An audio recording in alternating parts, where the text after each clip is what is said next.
profesi apoteker di Unjani juga, lulus di tahun 2015 dan melanjutkan kuliah pasca sarjana Magister Ilmu Kefarmasian di Universitas Pancasila pada tahun 2016 sampai 2020. Kemudian untuk pendidikan non formalnya yaitu mengikuti LIA English Course itu di tahun 2012 dan juga taktik teks di tahun 2015. Untuk organisasinya juga banyak yang diikuti ya, yaitu Indonesian Young Pharmacist Group wilayah Jawa Barat di tahun 2016, kemudian juga termasuk ke dalam Himpunan Seminat Apoteker Obat Tradisional atau Himastra, yaitu sebagai anggota di tahun 2017, masuk ke dalam pengurus daerah Ikatan Apoteker Indonesia Jawa Barat sebagai wakil ketua dari di periode 2018 hingga 2022. Kemudian juga sebagai ketua dari Koperasi Majelis Usaha Bersama di tahun 2019. Untuk pekerjaannya pada saat ini yaitu sebagai Ketua BPH Yayasan Pusat Pengembangan dan Penelitian Sains Holistik, kemudian Kepala Pabrik dari PT Holistic Biomedicine, kemudian sebagai Direktur PT Indonesia Sehat, sebagai Direktur PT Holistic Bali Sehat, sebagai Manajer Keuangan Holistic Corporation, dan juga sebagai Wakil Direktur Utama Holistic Corporation. Luar biasa ya, ini Pak Farhan, banyak sekali kegiatan yang dilakukannya. Baik, tanpa untuk mempersingkat waktu, kepada Pak Farhan, dipersilakan untuk memulai materinya. Dipersilakan. Baik, terima kasih Bu Nadira. Selamat siang adik-adik sekalian. Assalamualaikum warahmatullahi wabarakatuh. Waalaikumsalam warahmatullahi wabarakatuh. Alhamdulillahirabbil alamin wassalamu ala Rasulillah wa ala alihi washabihi ajmain. Amma ba'du. Pertama-tama marilah kita panjatkan puji dan syukur kehadirat Allah Subhanahu wa taala yang mana kita masih diberi kesempatan, kita masih diberi kesehatan sampai hari ini. Walaupun dalam kondisi pandemi, kita masih bersemangat untuk menimba ilmu, long life learner ya, sampai kapanpun, dengan cara apapun, bahkan dengan ditunjang dengan teknologi informasi saat ini ya. Jadi tetap ada hikmahnya. Sholawat beserta salam tak lupa kita sampaikan kepada Nabi Muhammad SAW, kepada para sahabatnya, para tabi'in, tabi'ut tabi'in, hingga kepada umatnya sampai kepada kita sekalian. Ya, pada kesempatan ini saya diminta untuk sharing ya, lebih sharing pengalaman ataupun nanti mengenai tips and trik usaha herbal. Ya, tanpa berlama-lama waktu, saya mungkin langsung share screen ya untuk materinya. Oke. Baik, nah saya ada beberapa slide sebenarnya yang nanti juga teman adik-adik sekalian itu bisa mendapatkan slide-nya ya.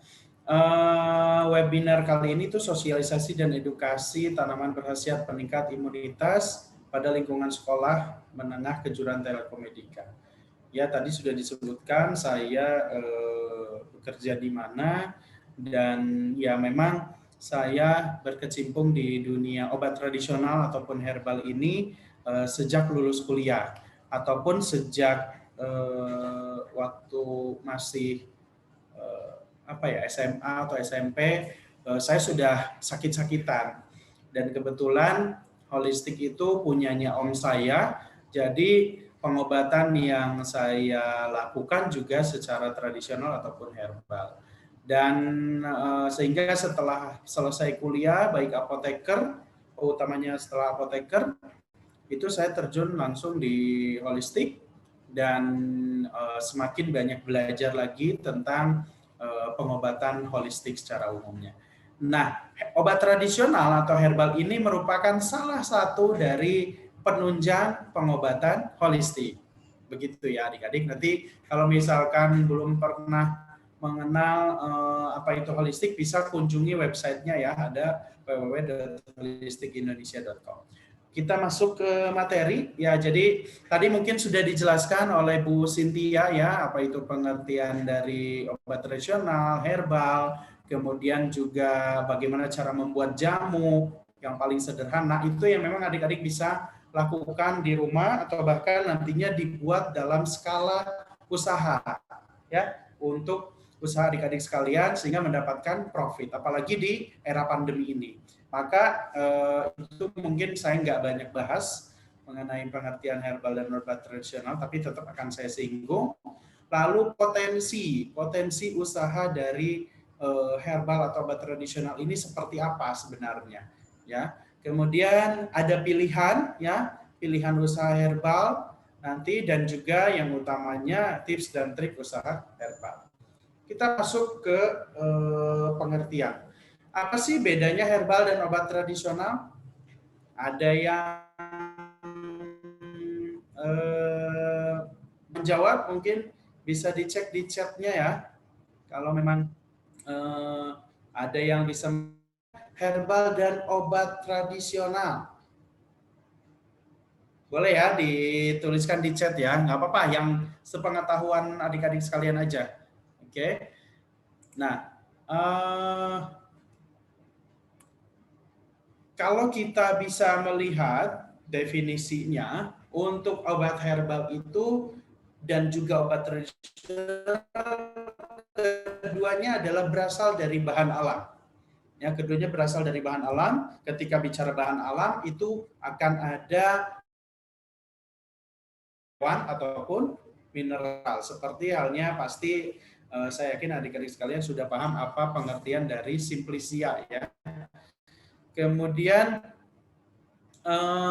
keduanya juga sama-sama memiliki khasiat untuk menyembuhkan penyakit atau untuk preventif dalam menunjang sistem imun kita. Namun perbedaannya ketika disebut obat herbal itu dia tidak ada dia tidak disebut turun-menurun oleh nenek moyang kita memiliki khasiat. Jadi bisa saja adik-adik sekalian misalkan menemukan tanaman balaka ciprut misalkan ya, itu dia memiliki khasiat yang tahun-tahun sebelumnya pada nenek moyang kita itu tidak digunakan, khasiatnya untuk misalkan untuk hipertensi ya, itu merupakan kita sebut obat herbal. Namun kalau obat tradisional itu sudah digunakan secara turun-temurun oleh nenek moyang kita dan tentunya memiliki khasiat. Jadi kalau bisa kita garis bawahi, obat tradisional ini bisa meliputi obat herbal, namun tidak semua obat tradisional merupakan obat herbal. Karena bisa saja kalau dari bahannya itu bisa saja berasal dari binatang dan bahan lainnya juga yang bukan tumbuhan. Nah, tadi juga mungkin sekilas sudah disebutkan bahwa kategori obat herbal di Indonesia itu dibagi menjadi 3. Ada jamu, ya, ada obat herbal terstandar, ada fitofarmaka. Nah, kalau di negara lain itu hanya membaginya kepada lebih ke fitofarmaka saja. Ada juga yang mereka menyebutkannya sebagai traditional medicine, ya, obat-obat tradisional yang setiap negara pasti memiliki nama-nama tertentu. Kita sudah mengetahui bahwa jamu itu ya tadi ya, jamu identik dengan obat tradisional, yang dimana dia berasal dari bahan alam yang tentunya sudah turun-temurun digunakan oleh nenek moyang kita dan memiliki khasiat. Seperti itu. Kemudian kalau obat herbal terstandar, dia memiliki tingkatan yang lebih dari jamu, yaitu sudah melalui proses uji praklinik atau uji terhadap hewan ataupun secara laboratorium, yang tentunya bahannya itu sudah melalui ekstraksi. Ya, jadi bahannya itu harus dalam bentuk ekstrak dan terstandar. Seperti itu. Standarnya baik itu standar persyaratan umum dari ekstrak ya, parameter standar ekstrak, baik dari mulai kadar abu, kadar air, kemudian juga rendemennya, kemudian telah dideterminasi, itu intinya sudah terstandar. Lalu fitofarmaka satu level di atasnya yang sudah melalui uji praklinik dan uji klinik. Uji klinik ini ada 4 fase ya, di mana pengujiannya dilakukan kepada manusia. Namun kalau kita selalu mengacu kepada uji klinik, fitofarmaka sampai saat ini masih di bawah 50 jumlahnya. Ya, sehingga karena memang untuk meneliti mencapai kepada fitofarmaka, satu biayanya sangat mahal, kedua waktunya sangat panjang. Dan lagi setelah selesai belum tentu juga obatnya laku. Jadi susah juga kalau mengarahnya kepada penelitiannya secara konvensional ya. Kita tidak bahas itu, namun ini sekilas saja mengenai macam-macam dari obat herbal. Lalu seperti apa sih peluang dari usaha herbal ini? Ya, kita bisa lihat tentunya dengan kesadaran masyarakat akan perubahan paradigma, di mana dari mulai paradigma sakit ke paradigma sehat, masyarakat ini sekarang sudah mulai sadar akan bukan pentingnya ya, tapi utamanya kita menjaga kesehatan dengan ramuan-ramuan herbal, dengan ramuan-ramuan nenek moyang kita. Sehingga tidak sedikit saya yakin, bahkan berdasarkan riset kesehatan dasar dari Kementerian Kesehatan, masyarakat itu sudah hampir setiap harinya pada minum jamu loh. Jadi masyarakat sudah sadar akan kepentingan, akan perlunya dari herbal ini. Kemudian pangsa pasarnya yang meningkat. Tentunya di seluruh dunia penggunaan obat tradisional, baik tradisional negerinya sendiri, apalagi kita Indonesia merupakan negara kedua setelah Brazil ya, yang memang memiliki kekayaan alam yang sangat-sangat melimpah. Namun potensinya juga sangat-sangat banyak, sehingga kita juga menjadi pasar bagi negara lain atau bahkan potensi kita yang ada di Indonesia ini perlu dan sangat perlu dikembangkan ke seluruh dunia. Makanya pangsa pasarnya itu memang sangat luas. Ya. Kemudian yang ketiga yang bisa saya simpulkan kenapa ada peluang di usaha herbal itu, kejenuhan masyarakat pada obat konvensional atau obat-obat kimia. Mereka-mereka yang sudah jenuh dan bahkan mentok dengan obat kimia akhirnya beralih kepada pengobatan herbal ya, atau pengobatan tradisional. Pengobatan tradisional salah satunya penggunaan obat herbal. Nah, tidak sedikit mereka yang sebelumnya sudah menggunakan obat kimia bahkan lebih dari 3 macam, itu akhirnya kembali menggunakan obat-obat tradisional. Justru paradigma itu harusnya dibalik. Jangan sampai kita terjerumus terlebih dahulu kepada obat-obat konvensional, lalu mengesampingkan obat-obat tradisional. Karena hal tersebut yang akan menjadikan retensi di dalam tubuh kita. Ya, jadi dengan kejenuhan masyarakat pada obat-obat konvensional itu menjadi potensi bagi usaha herbal tersebut. Lalu di era pandemi ini tentunya tadi juga sudah dijelaskan bahwa kebutuhan akan herbal ini itu tujuannya adalah untuk meningkatkan sistem imun. Karena tujuan sampai saat ini tidak ada obat untuk antivirus. Ya, kalaupun ada dia hanya mematikan beberapa persennya ya, mempercepat pembunuhannya oke, misalkan, tapi kita tentunya tidak dilihat efek sampingnya. Kita belum tahu efek samping, bukan belum tahu, kita secara holistik, kalau saya berbicara secara holistik, penggunaan obat antivirus itu seperti halnya apa ya, trial and error, apalagi di era pandemi ini untuk COVID-19 itu trial and error, karena untuk virus itu dia pasti akan punya lifetime-nya. Seperti halnya COVID-19 ini juga kan dia memiliki masa saat ini sampai 14 hari. Namun ketika bergejala kita harus betul-betul sedari dini meningkatkan sistem imunnya. Sehingga kalau COVID-19 ini, contoh ya, COVID-19 ini sangat-sangat menular, kenapa pada satu keluarga misalnya, ketika ada satu orang terjangkit, lalu imun sistem dari lingkungan keluarganya dia masih dalam satu rumah, itu kenapa nggak semuanya terjangkit kalau memang sangat-sangat menular. Selain sudah menjadi takdir dari Allah Subhanahu wa taala, qadarullah, di mana dia harus kena terhadap penyakit tersebut, ya. Salah satunya adalah sistem imun dari lingkungannya itu dia lebih kuat dan lebih tinggi dibanding yang kena tersebut.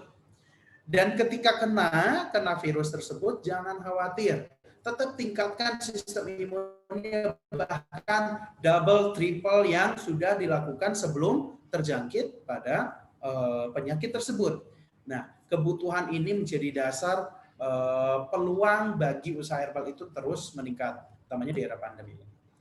Lalu ada beberapa pilihan. Nah, tadi masuk ke pilihan usaha dari usaha herbal. Adik-adik sekalian bisa memilih dari dua ini dan juga nanti ada memilih perizinannya. Kalau adik-adik sekalian memilih sebagai produsen, ya tadi kalau misalkan sudah dijelaskan, kita sudah tahu bagaimana produksi dari jamu sederhananya itu seperti apa. Lalu teman-teman sekalian memilih menjadi produsen, itu punya kelebihan tersendiri, yaitu kita bisa mengatur mereknya sendiri, ya, branding kita sendiri, bebas menuangkan idenya seperti apa misalkan. Tentunya kalau pilihan-pilihan penentuan jenis jamunya itu juga akan menjadi pertimbangan yang utama, ya. Lalu berkreasi sendiri tanpa tekanan dari orang lain. Nah, ini tentunya punya effort tersendiri kalau adik-adik sekalian sebagai produsen, ya, sebagai produksi nantinya. Tapi ada sisi lain juga, ada pilihan lain juga di mana adik-adik sekalian bisa menjadi reseller. Tentunya sudah ada produk-produk yang memang diproduksi oleh rekan-rekan adik sekalian misalkan, atau oleh orang tua dari adik-adik sekalian misalkan, ya. Lalu adik-adik menjadi reseller. Nah, itu juga menjadi potensi yang cukup besar di era usaha herbal ini. Karena di reseller ini tidak perlu memikirkan proses produksi, tidak perlu memikirkan modal, bahkan, ya, kalau bicara reseller ada juga konsepnya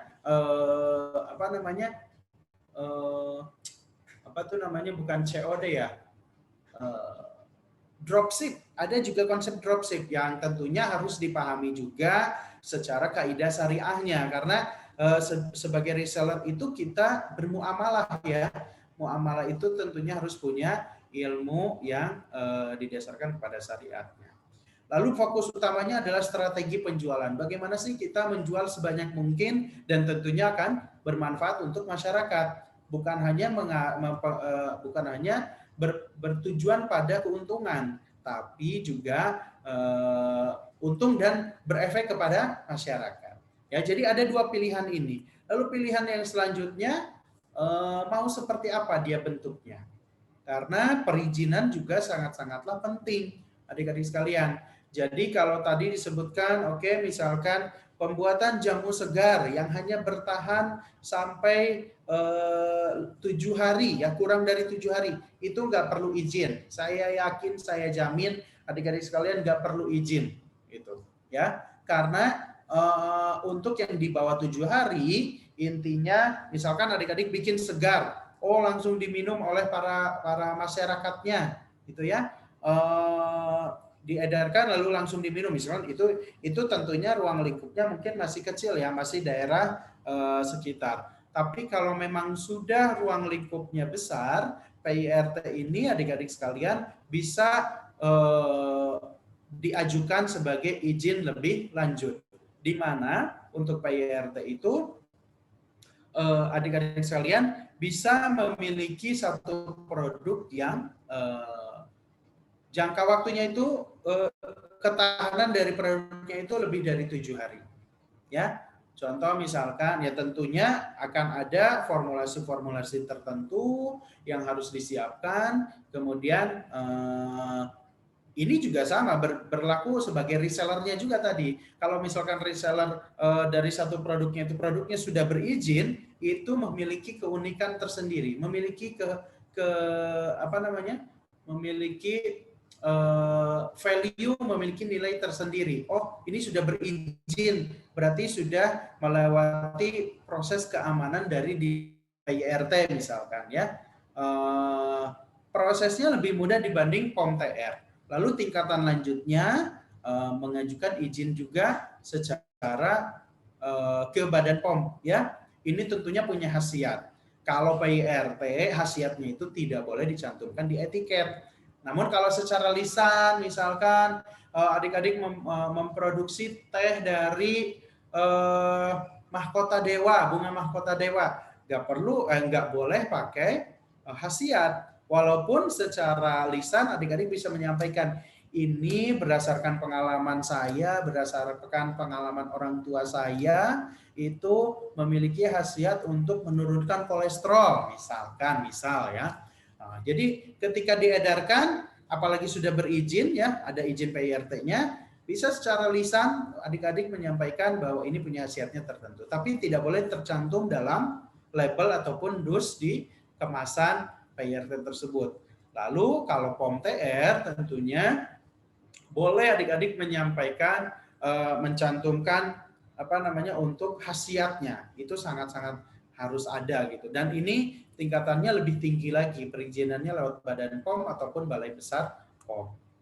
Ya, tadi saya jelaskan di mana semuanya itu akan terkoneksi.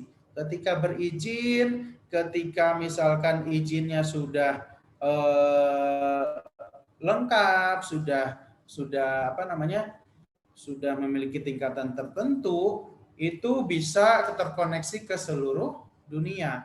Adik-adik bisa menjualnya ke seluruh dunia, apalagi kalau sudah memiliki izin edar POM. Ya, ini saya skip saja. Di mana sebenarnya semuanya itu kita perlu perencanaan yang matang. Lalu ketika perencanaan itu sudah matang, kita harus melakukannya. Jadi jangan terlalu banyak mikir. Ketika sudah melakukan, harus ada evaluasi, dicek, lalu dilakukan lagi, kita ulang lagi planningnya, akan terus berputar seperti ini. Ya, oke. Nah, kita masuk ke tips and trick. Saya ada 10 tips dan trik yang bisa kita sharing pada kesempatan ini. Ya. Untuk usaha herbal, tentunya adik-adik sekalian, pertama harus memahami bahan baku herbal tersebut. Nah, tadi sekilas sudah dijelaskan bagaimana pemilihan herbal. Ya, contohnya misalkan tadi jahe ya, di mana jahe tersebut tidak boleh yang bertunas. Kemudian kalau misalkan ini tidak boleh ada yang berjamur dan lain sebagainya. Itu tentunya adik-adik sekalian harus memiliki wawasan tentang bahan bagi menentukan konsep usaha dan jenis produk yang ingin diproduksi atau dijual, lalu memperhitungkan modal dengan matang, kemasan itu harus profesional sehingga terlihat eksklusif, ya. Kemudian manfaatkan berbagai jalur promosi termasuk sosial media. Kita lanjut dulu sebelum nanti saya bahas satu persatu ya. Nah, ini kenapa saya warnakan merah dan juga saya garis bawahi, juga diperbesar tulisannya. Gunakan dulu produknya dan pahami efektivitasnya untuk tujuan testimoni. Kemudian manfaatkan reseller, urus perizinannya, tentunya pembukuan itu harus rapi dan jaga kualitasnya. Satu persatu kita bahas, di mana memahami bahan baku herbal itu merupakan suatu hal yang pertama kali harus dilakukan. Adik-adik silakan misalkan melis ada 20 jenis tanaman obat misalkan. Ya, tanaman obat herbal yang bisa kita gunakan secara produksi. Ini khususnya untuk produksi ya, ketika memang mau memulai usaha herbal. Bahan-bahan apa saja yang bisa diolah menjadi produk herbalnya? Ya, dari rimpang-rimpang itu ada temulawak, ada kunyit, ada jahe, ada kencur, ada laos, ada temu putih, kemudian ada juga dan lain sebagainya ya, temu-temuan. Kemudian dari daun-daunan ada daun salam, ada daun kumis kucing, ada misalkan daun sambiloto, ada banyak sekali. Kemudian dari batang, dari herba bisa berbagai macam ya. Bahan-bahan tersebut bisa diolah menjadi produk obat ya, khususnya obat-obat herba. Kumpulkan berbagai referensi tentang khasiat ya dan tempat untuk mendapatkan bahan-bahan tersebut dan dosisnya. Ya, tentunya tetap kita sebagai insan farmasi punya dosis tertentu, jangan sembarang dimasukkan saja semaunya gitu ya, dicampurkan, digodok dan lain sebagainya lalu diedarkan. Tidak seperti itu ya. Tentunya pemahaman-pemahaman ini harus kita membaca, harus kita melihat referensi dan literatur khususnya lewat jurnal ya, seperti itu. Dan yang paling utama, bahan herbal itu bukan berarti tidak punya efek samping. Tentunya tetap ada efek samping walaupun kecil ya. Ketika ada efek samping tertentu sebaiknya dihentikan ya, seperti itu. Jadi tetap referensi baik dosis, baik jumlahnya, kemudian juga efek samping itu harus dikumpulkan ya, sehingga ketika kita memiliki wawasan dan pengetahuan tentang obat herbal tersebut dan bahan bakunya ada di mana, harganya berapa dan lain sebagainya, kita bisa memilih.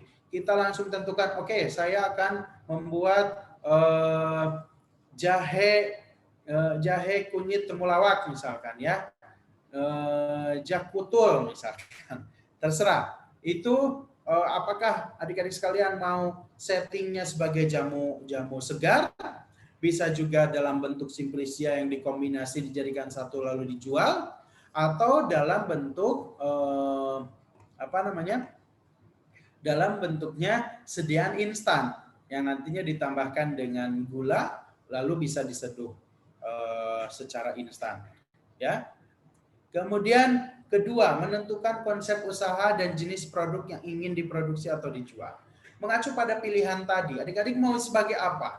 Ya, apakah mau menjadi produsen atau menjadi reseller? Nah, itu juga harus ditentukan. Ya, setelah memilih tadi bahan bakunya, setelah mendapatkan wawasan bahan baku, tentukan pilihan tadi mau menjadi apa. Mau produsen, tentunya ketika menjadi produsen ada langkah-langkah proses produksi yang harus dipahami ya, dari mulai modalnya, dari mulai nanti peralatannya, kemudian tempatnya, apakah akan berizin atau tidak ya, itu tentu ada pemikiran-pemikiran yang matang. Kalau jadi reseller mau penentuannya dan kebutuhannya apa ya, nanti misalkan sudah masif, tentunya akan perlu gudang misalkan reseller itu dan lain sebagainya. Lalu jenis obatnya yang akan dijual itu apa dan untuk tujuan khasiat apa ya. Tadi kalau misalkan sudah menentukan, sudah memahami pengetahuannya, ini 20 jenis tanaman obat yang berkhasiat di Indonesia misalkan, adik-adik semua sudah punya referensinya, lalu pilih jenisnya. Saya khusus mau obat-obat tentang diabetes mellitus misalnya. Cari ada 5 atau 10 jenis misalkan.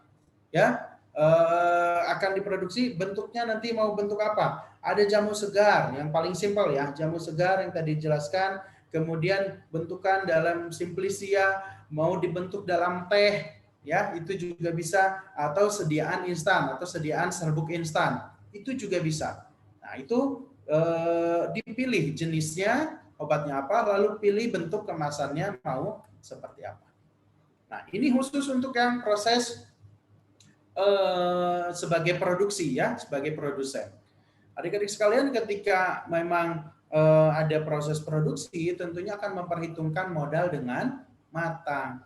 Ya, ini pasti banyak yang bertanya, lalu saya dapetin modalnya bagaimana? Saya kan masih sekolah, dan lain sebagainya. Itu sangat-sangat klasik dan sangat-sangat bisa kita upayakan ya dengan era digital saat ini.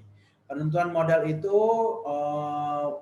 ditentukan berdasarkan pilihan konsep yang tadi ya, apakah sebagai proses produksi, ya produsen ataupun sebagai reseller.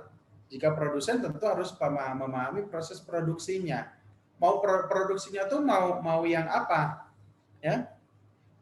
Kalau misalkan produksinya sebagai sediaan instan, itu berarti harus memperhitungkan saya harus punya kompor, saya harus punya panci, saya harus punya peralatan seperti halnya di dapur ya, tentunya nanti higienis. Kemudian saya akan beli gula, saya akan beli misalkan tambahan madu, saya akan beli gula merah, lalu saya akan punya simplisia, tanaman segar misalkan jahe, kemudian ditambahkan dengan daun salam, akan digodok, kemudian dicampurkan dan lain sebagainya. Itu kalau sediaan instan, ya, yang kalau misalkan ada satu saset diseduh dengan air, rasanya sudah manis, sudah ada rasa jamuknya. Itu tentunya punya perhitungan modal tersendiri.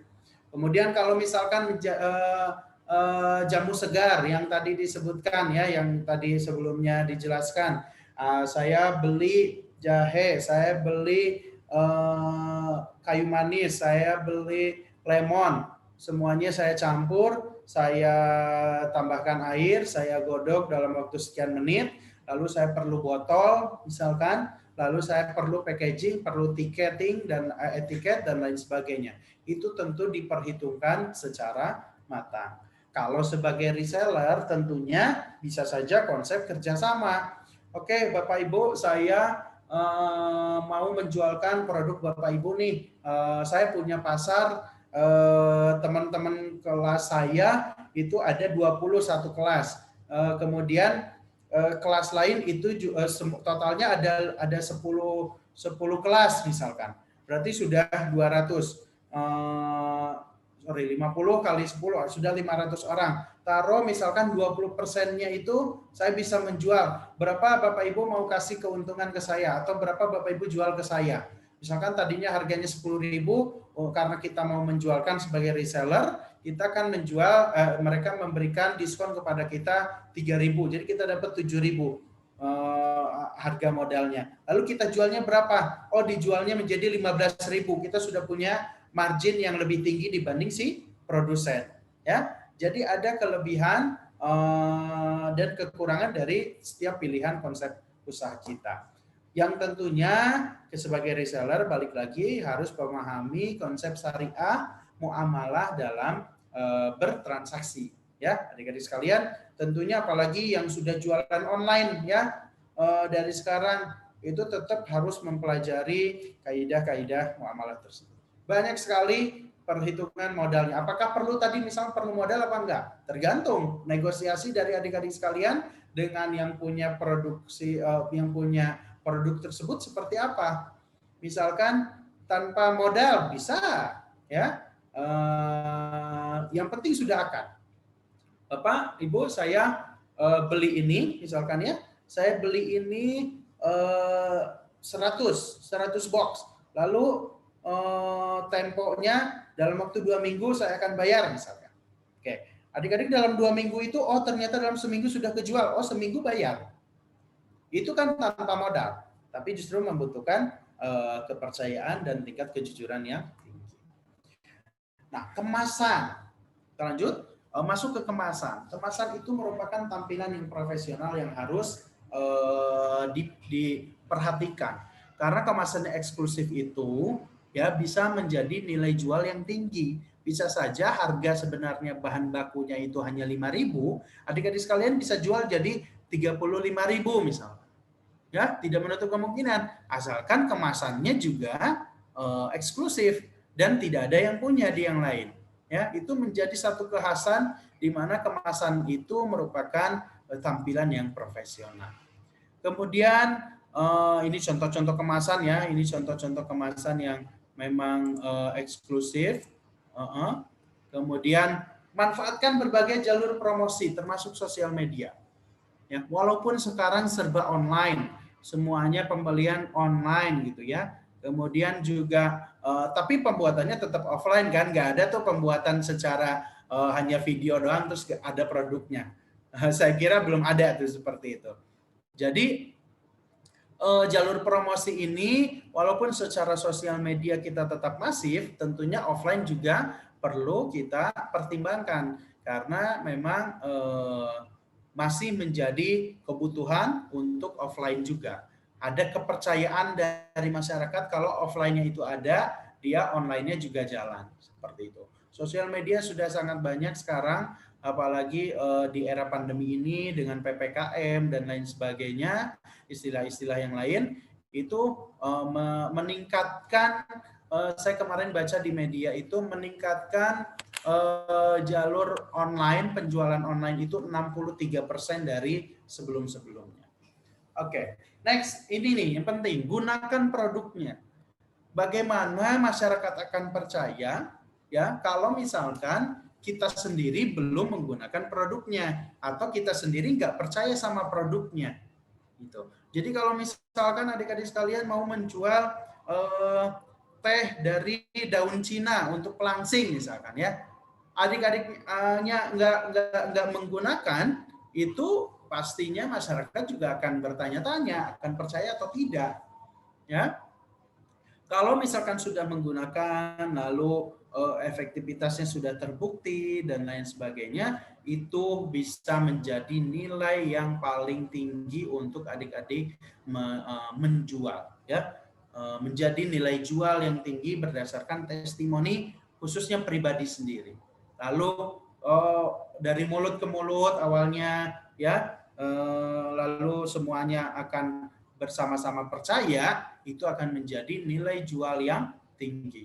Yang mengetahui efektivitas suatu produk adalah diri kita sendiri, dan itu akan memiliki nilai sangat berharga untuk kita sampaikan sebagai nilai jual kita, sebagai nilai marketing kita. Lalu tadi ada beberapa yang saya skip ya, menurut saya itu sudah jelas. Nah, ini urus perizinannya ya. Tadi kalau misalkan mau ditingkatkan di 1 tahun pertama adik-adik hanya urus PIRT lewat Dinas Kesehatan Kota atau Kabupaten setempat misalnya ya. Lalu ini sudah berkembang, saya perlu dalam POM TR sepertinya. Simple, adik-adik nggak perlu punya pabrik ya, adik-adik nggak perlu punya industri menurut saya. Ya, bisa saja adik-adik maklon ke tempat industri yang ada. Misalkan akan maklon itu mengajukan untuk diproduksi ya, mengajukan untuk diproduksi produk-produk adik-adik sekalian, lalu akan tetap dipasarkan oleh adik-adik. Itu juga sangat-sangat bisa, sehingga pengurusan POM TR-nya juga bisa dilakukan. Ada lagi sekarang pengajuan perizinan halal ya lewat MUI, itu juga bisa menjadi nilai jual untuk adik-adik sekalian. Ya, selanjutnya, nah saya punya beberapa quotes ya. Tips and triknya sebenarnya sampai sana. Lalu saya punya beberapa quotes yang mungkin saya nggak akan lama kita bahas, nggak saya bahas satu persatu. Ya, di mana ketika kita akan memulai usaha, kita harus bekerja dengan hati. Kita harus mencintai dari pekerjaan kita itu. Lalu kita harus menjadi pekerja keras, menjadi kerja cerdas. Ya, kalau Pak Sandi itu punya satu quote lagi apa gitu, saya lupa ya. Keras, cerdas, apa gitu satu lagi lah. Pokoknya di sana lah. Intinya ketika kita akan memulai usaha, tetap harus kerja keras dan kerja cerdas. Fokus pada satu hal, ya. Jangan hanya selalu mencoba-coba. Ya, walaupun coba-coba itu juga perlu, ya, tapi kita punya tujuan yang satu dan jangan tergoyahkan ke sana kemari. Kemudian dorong diri kita secara fisik dan mental. Berpikir kreatif dan inovatif di era saat ini itu sangat-sangatlah penting. Ya, kemudian belajar untuk memperbaiki diri dan menjadi yang terbaik. Ya, tentu selalu kita harus improve, kita harus insentifikasi, kita harus terus berubah, berevaluasi, muhasabah diri sampai memang menuju kepada yang kita inginkan. Memberi pelayanan yang terbaik, gigih menghadapi kegagalan dan hambatan. Ya, sudah sangat banyak quotes-quotes di mana 99 kali gagal, dia akan terus berusaha, yang ke 100 bisa saja dia paling sukses, ya. Kemudian berani bermimpi, memiliki rasa cinta yang besar, memiliki komitmen yang kuat, ya. Kemudian cari rekan-rekan yang memang bisa adik-adik sekalian komunikasikan dan bisa menjadi satu teamwork. Jangan takut untuk bekerja sama, ya. Jangan takut untuk bekerja sama dengan satu dengan yang lainnya. Tentunya ada komitmen yang harus disiapkan dari kerjasama tersebut. Rajin membaca dengan bacaan yang berkualitas. Tetap yang paling utama adalah meminta pertolongan kepada Tuhan, kepada Allah Subhanahu Wa Taala, karena seperti yang mukadimah tadi saya di awal, tidak ada daya dan upaya selain adanya pertolongan Allah pada kita semuanya sampai bisa bertemu di Zoom ini. Bahkan nanti kalau misalkan adik-adik bisa memulai usaha herbal, mintalah pertolongan itu pertama kali, ya. Kemudian itulah the power of you. Mungkin cukup sekian dari saya. Selanjutnya saya kembalikan ke moderator. Kurang lebihnya saya mohon maaf. Saya kembalikan, silakan. Baik, terima kasih atas paparan materi yang sangat luar biasa. Masya Allah ya tadi ya, tips dan trik yang sudah diberikan oleh Bapak Farhan. Nah, jadi karena Bapak Farhan ini betul-betul orang expert di bidangnya ya, jadi mohon ini dipahami betul ya tadi materi yang sudah disampaikan, dan tidak cuma itu ya, semoga nantinya bisa diimplementasikan ya. Jadi kalau misalkan di sini anak mahasiswa, adik-adik siswa ya di sini yang punya cita-cita sebagai pengusaha, nah ini sudah ada nih modalnya, modal ilmunya ya gitu. Jadi nanti tinggal diaplikasikan. Oke. Untuk selanjutnya kita langsung buka sesi tanya jawab ya. Di sini sudah ada satu pertanyaan. Mungkin nanti ini sudah mulai bermunculan pertanyaan-pertanyaan lainnya. Oke, saya bacakan dulu yang pertama ya Pak, dari Salsabila. Izin bertanya, apa saja persyaratan mutu yang diperlukan untuk produk herbal dan bahan apa saja yang dilarang sesuai peraturan undang-undang? Mungkin bisa langsung dijawab ya Pak. Ya, baik. Terima kasih. Pertanyaan dari Salsabila. Ya, dari Salsabila ya, adik Salsabila ya. Oke, persyaratan mutu dari setiap obat herbal itu berdasarkan bentuk sediaannya ya. Jadi kalau kami di pabrik di industri obat tradisional itu persyaratan mutu untuk sediaan kapsul itu berbeda dengan bentuk sediaan rajangan atau bentuk sediaan serbuk ya, tentunya berbeda. Lalu dengan tablet juga berbeda, walaupun hampir keseluruhan juga mengacu kepada farmakopeia umumnya ya. Seperti halnya kalau kapsul ada keseragaman bobot, kalau tablet ada keragaman bobot, misalkan ke arah sana. Dan itu sudah ada dari peraturan Badan POM-nya. Ada persyaratan mutu dari Badan POM yang disesuaikan.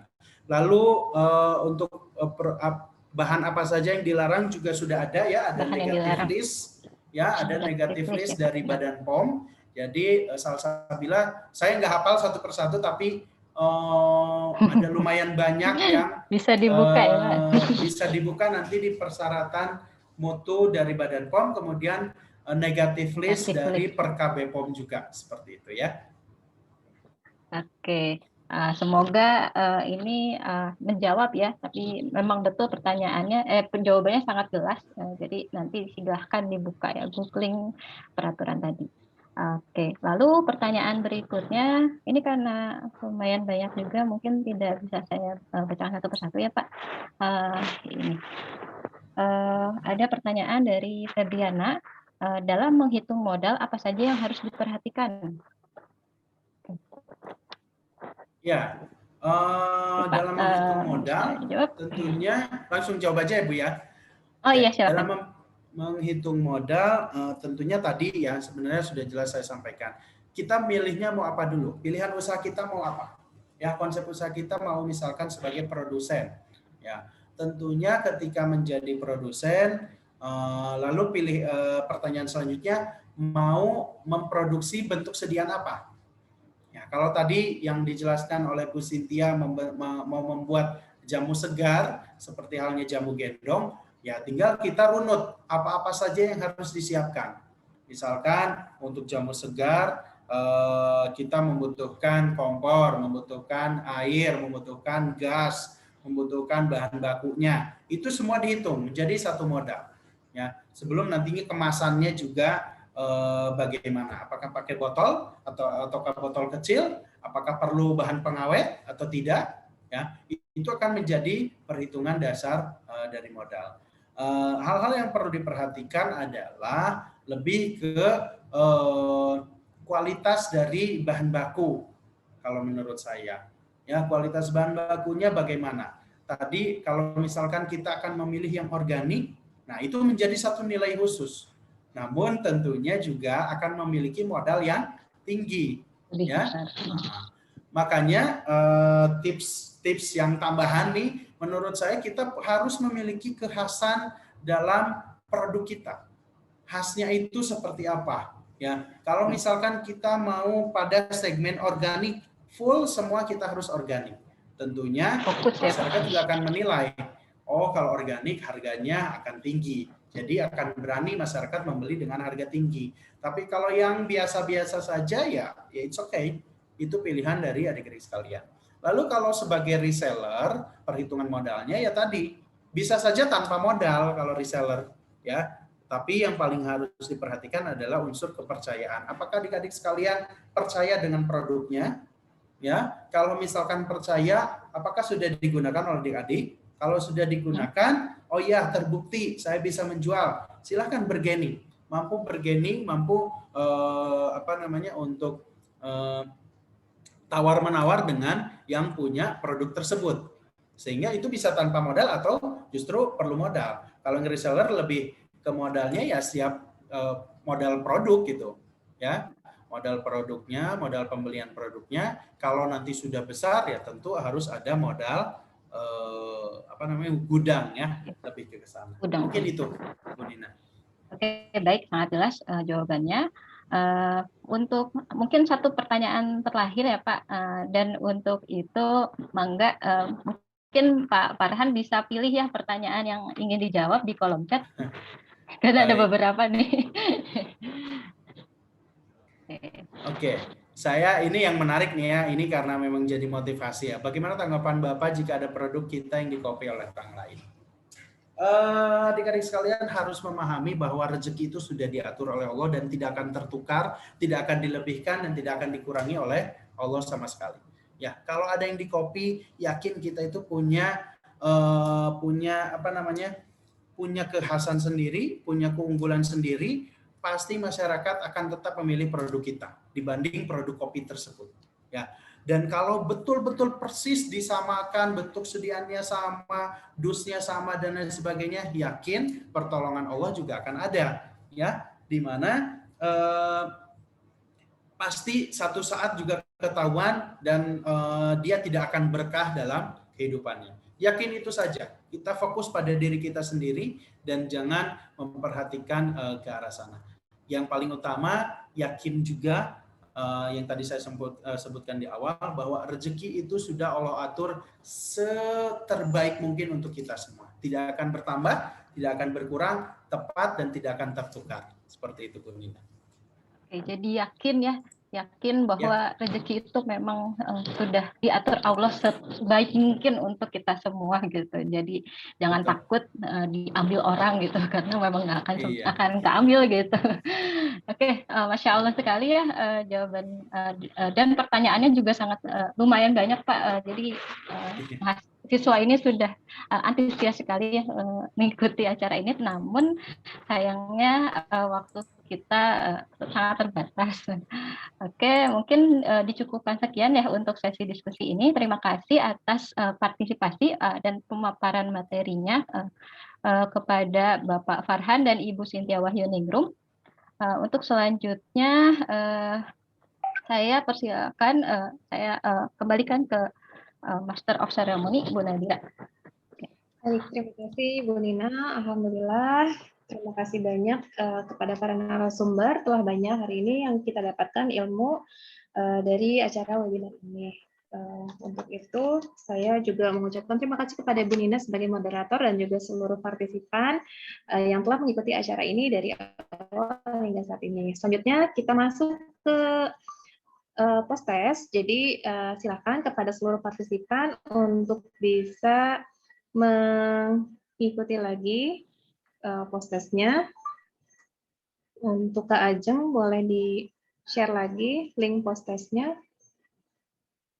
Ya, silakan sudah ada, silakan diklik, kemudian diikuti post-testnya untuk sebagai persyaratan ya tadi ya, yang memang terpilih sebagai penanya terbaik yang mendapatkan door prize dan juga teman-teman yang tadi sudah berhasil memenangkan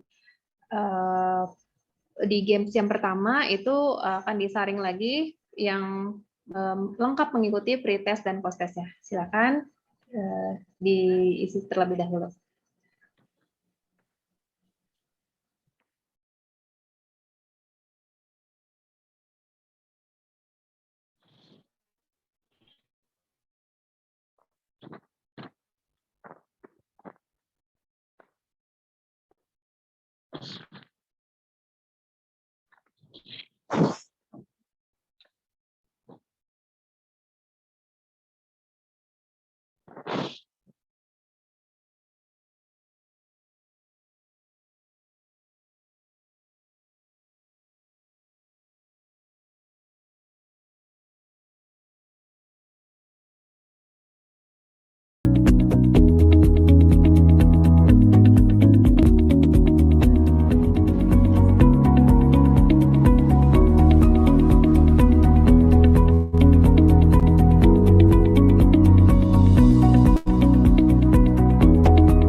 Terima kasih kepada para partisipan yang telah mengisi link post-testnya. Selanjutnya, sebagai ucapan rasa terima kasih, kami dari panitia ingin memberikan sertifikat kepada para narasumber yang telah memberikan ilmu yang sangat bermanfaat di hari ini. Silakan, ya, Ibu Nina, bisa dibantu. Ya, sertifikat yang pertama diberikan kepada Ibu Apoteker Cynthia Wahyuningrum Magister Farmasi, dan yang kedua kepada Bapak Apoteker Farhan SPAM MFAM. Terima kasih, mohon berkenan untuk bisa diterima. Selanjutnya juga kami memberikan ucapan terima kasih kepada pihak sekolah SMK Telekomedika yang telah menjadi mitra dalam kegiatan pengabdian pada masyarakat di hari ini. Terima kasih kepada Pak Ismanto selaku Kepala Sekolah dan juga rekan-rekan guru yang telah hadir dalam acara ini. Baik, selanjutnya kita masuk ke games yang kedua ya. Kita ice breaking dulu setelah mendapatkan materi. Dipersilakan Kak Gilang untuk memandu games-nya.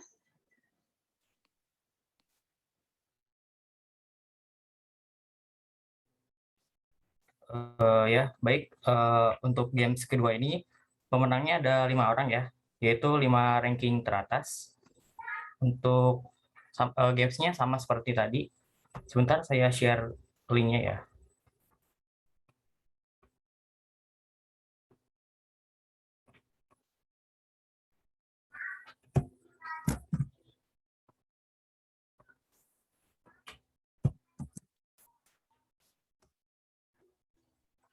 Silakan bisa cek link chat Zoom.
Untuk yang menang tidak mendapatkan hadiah lagi ya.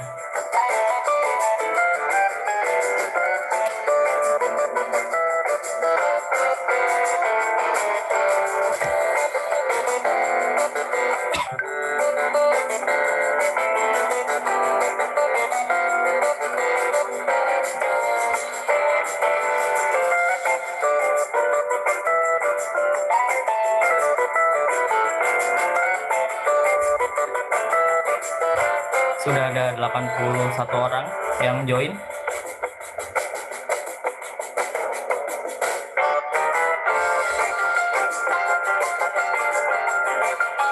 Baik, saya mulai sekarang aja ya. Pas itu 1, 2, 3.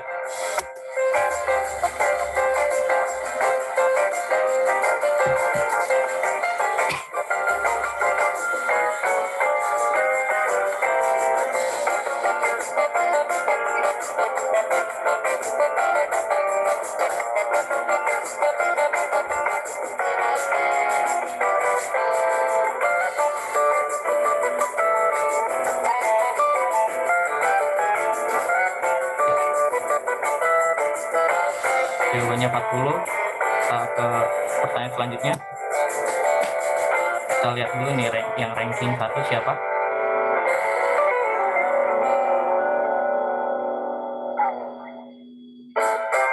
Untuk ranking 1 itu Anggun.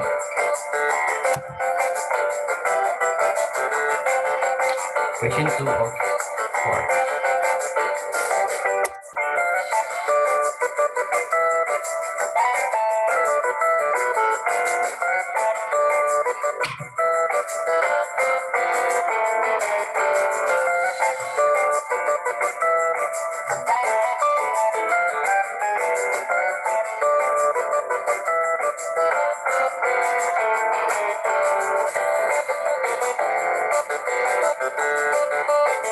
Jawabannya semua jawaban salah. Karena kan burung itu terbang, bukan lari. Coba kita lihat ya. Siapa?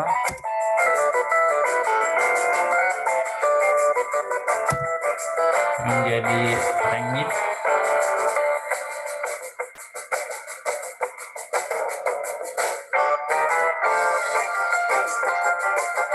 Wah, langsung jauh ya. Juara 1 itu Febriana. Kita ke pertanyaan selanjutnya.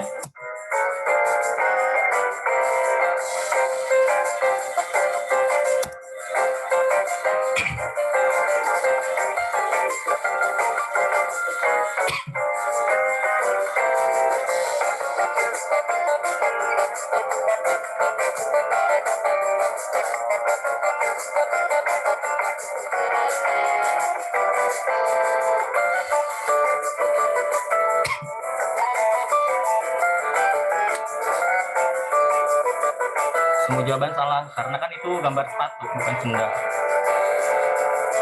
Oke, kita lihat siapa?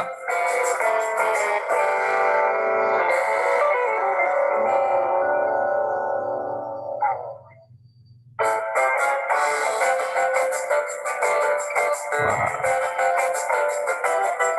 Juara 1 Jara.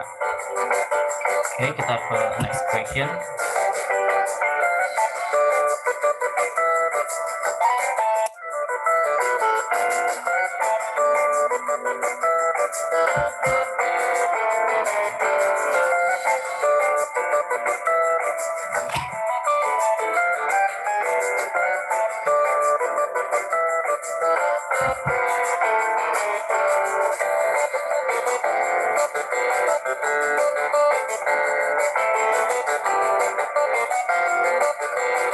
Ya, benar jawabannya jagung bakar.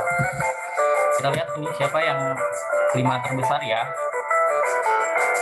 untuk mendapatkan door prize.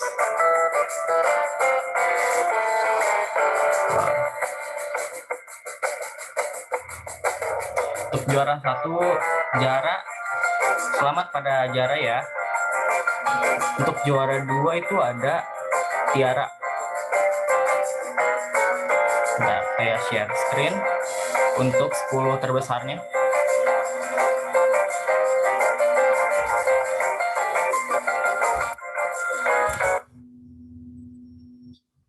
Baik, terima kasih Kak Gilang untuk pemilihannya. Alhamdulillah. Tadi sudah didapatkan ya 5 nama untuk pemenang games yang kedua. Baik, tentu saja para pembelajar itu tidak akan pernah puas untuk menimba ilmu. Ia akan memiliki jiwa yang haus akan ilmu pengetahuan. Semoga kita dapat berjumpa lagi di lain kesempatan yang lebih kondusif, yang lebih baik lagi. Saya Nadira Nestresia sebagai Master of Ceremony dalam kegiatan ini mewakili seluruh panitia yang bertugas menyampaikan mohon maaf atas segala kesalahan baik kata maupun ketidaknyamanan dalam kegiatan selama kegiatan ini berlangsung. Akhir kata saya ucapkan terima kasih kepada seluruh partisipan, kepada seluruh narasumber dan panitia. Wassalamualaikum warahmatullahi wabarakatuh. Saya tutup webinar hari ini. Waalaikumsalam Terima warahmatullahi kasih semuanya, sehat-sehat semua. Assalamualaikum. Untuk wabarakatuh. informasi Terima mengenai kasih. sertifikat Terima kasih. itu serta akan diinformasikan melalui grup WhatsApp. Terima kasih Bu Nadira. Izin Makasih Bu Bapak Nadira, Ibu. izin Terima live kasih. ya. Mangga, terima kasih Pak Farhan, Bu Ya, Tri, selamat Bu Cynthia, Bu Pak Cynthia. Farhan. Bu Cynthia, Bu Nina. Sehat-sehat semuanya. Bismillah. Ya, amin. Bismillah. Izin live ya. Ibu. Mangga, Ya, Bu. mangga Bu. Terima kasih Bu.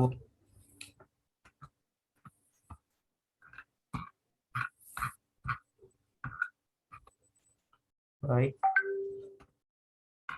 Ini ada yang raise hand, kepencet sepertinya ya. kepencet ya. Sensitif ya, gampang kepencet ini. Kak Gilang, berarti ini udah selesai ya recordnya di itu Baik. aja. Sebentar saya stop record.